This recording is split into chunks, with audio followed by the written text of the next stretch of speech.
Welcome to the Habits of Health Power Half Hour, where we go through Dr. A's habits of health one section at a time so that you can create a powerful knowledge base that will equip you for your journey into optimal health and lifelong well being.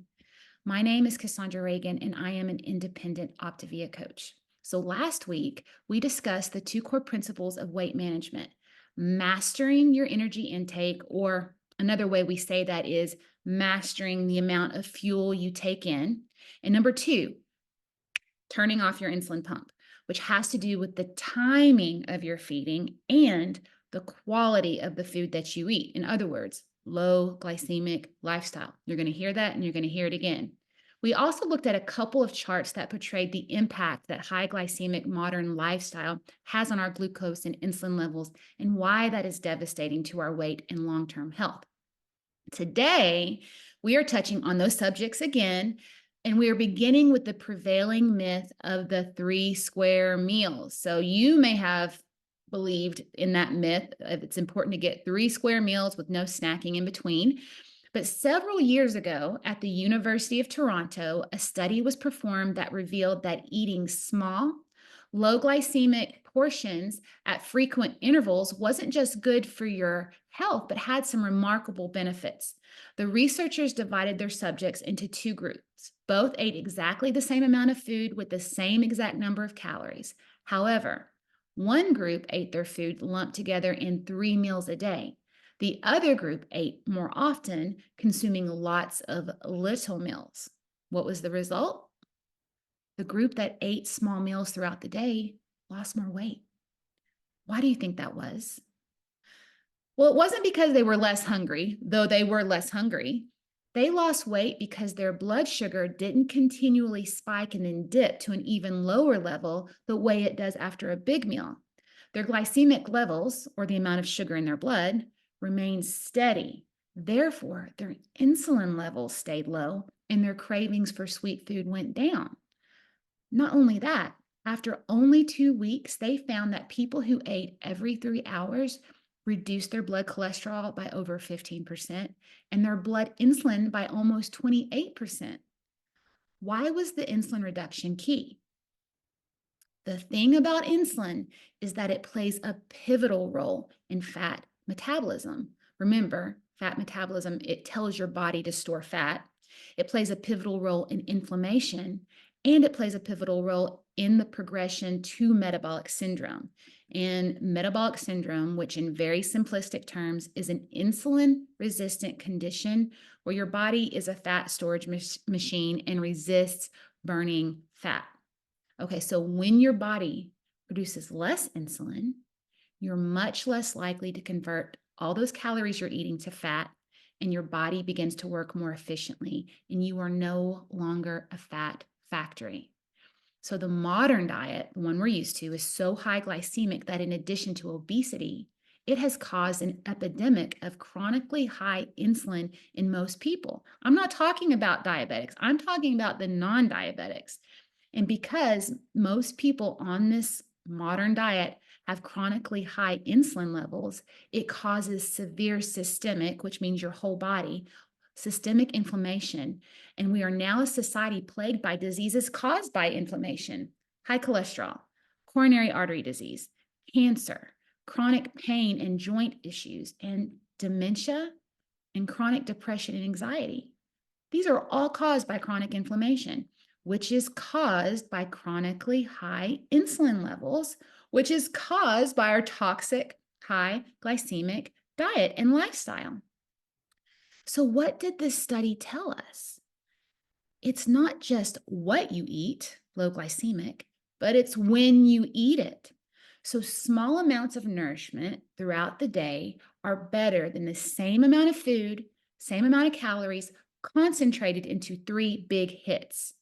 So, if we feed the body at regular intervals, we send a signal to the body that it doesn't have to store those calories. Conversely, if we skip meals, now I'm talking to some of you, right? If we skip meals, we send the opposite signal to the body, and the body knows it needs to store those calories. All right. So, a low glycemic life shifts the body away from fat storage It shifts it away from carb cravings and it shifts it away from inflammation and into a fat burning state where we feel satisfied. So let's look at two charts that illustrate what I've just explained. So this top chart is the chart I shared last time, and it shows our modern life's disease path. Now remember, there's two straight dotted lines in there. That top straight dotted line is your baseline insulin. That one below it is your baseline glucose. And ideally, when you eat, your insulin levels and your sugar or glucose levels will not vary or venture very far away from those two baselines. Okay. But remember, when we eat high sugar, high glycemic carbs like flour, right? When that gets into our system, our blood sugar spikes. It's far above the baseline glucose and it's far above the baseline insulin. See how high that dotted zigzag line has gone, which causes your insulin to release in great amounts, right? So look at that zigzag line in that top chart. It is way, way above baseline insulin. It is so high above where it should be. And when it causes your blood sugar to dip, look how far down that blood sugar dips. Do you see that the blood sugar dips below that baseline glucose? What happens then? That is when you feel hangry. That's when you feel shaky. That's when you start craving. And what do you crave? You crave sugar because your body signals your brain that you need more energy because it thinks you don't have it. And your body always interprets the need for energy as sugar because sugar is a quick source of fuel. Now, the lifestyle that I just depicted and explained is this bottom graph. So again, notice that straight dotted line that goes across, that's the baseline insulin, and that straight dotted line below it that goes across, that's baseline glucose. When you eat every 2 to 3 hours and you eat low glycemic, I'm not saying zero carbs, I'm saying low glycemic carbs, notice that your blood sugar only spikes slightly. And that is that dark zigzag line. It only goes a little bit above that baseline insulin level. So when the insulin is released, do you see that yellow zigzag line? It only barely goes above the baseline insulin. It drops your blood sugar, but notice the blood sugar does not go below your baseline glucose. Your blood sugar does not bottom out. That means you don't have cravings. That means that your body is in fat burn. It just means total health. And notice that you do not have high insulin levels. Your insulin levels stay within that baseline range.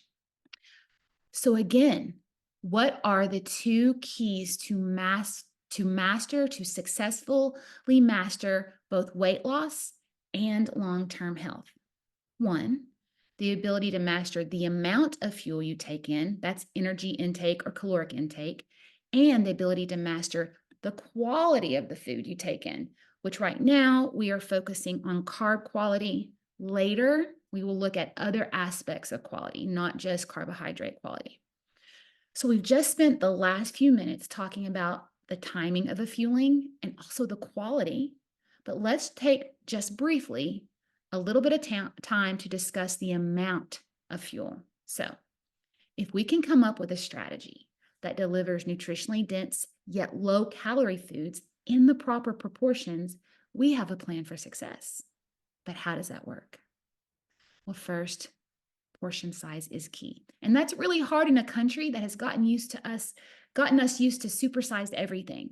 However, when you eat low glycemic carbs, healthy fats, and high quality protein paired together in smaller portions, an incredible thing happens.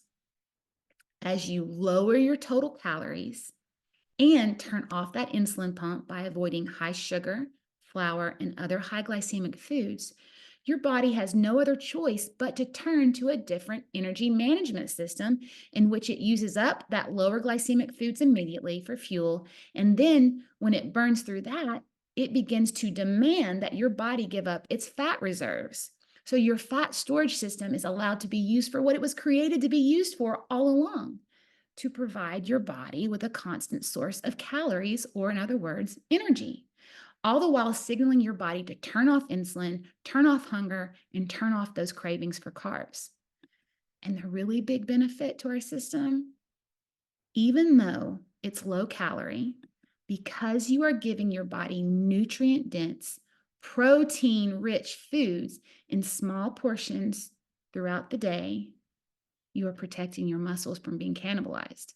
Unlike some other low calorie weight loss programs that are nutrient poor.